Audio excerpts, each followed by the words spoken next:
નમસ્તે. આપને ઘણા બધા વર્ષોનો લગ્ન જીવનનો અનુભવ છે. આપ ખાલી પોતાનો એક એક્સપિરિયન્સ એટલો શેર કરજો.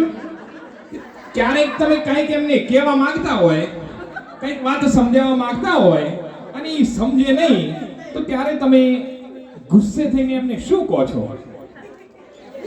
ગુસ્સો કરવાનો આંખોથી કરવાનો, શબ્દો નહીં વાપરવાનો. શબ્દો વાપરીએ તો ઉપાધિ થાય.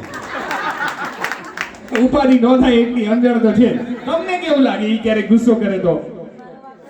ખરાબ લાગે, ગુસ્સો કરે તો ખરાબ લાગે, પણ પછી કોક વાર એમ થાય કે એમણે ગુસ્સો કરેલો ખરેખર સાચો કરેલો.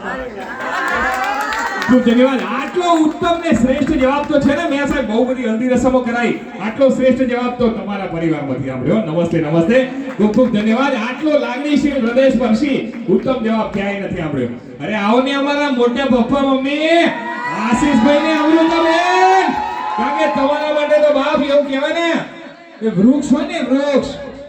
મોટા પપ્પા ને મમ્મી વેત છીટું જો એટલે મારા ભાઈ વૃક્ષ હોય ને જરૂર પડે તો સૂકી ડાળી તોડી નાખે, પાન ખરાવે તેના પાંદડા તોડી નાખે, પણ ક્યારે એના મૂળિયા ન બદલે અમારા આરકે સાહેબ. વૃક્ષ ક્યારે પાંદડા તોડે, ડાળીઓ તોડે, પણ એના મૂળિયા ન બદલેલા.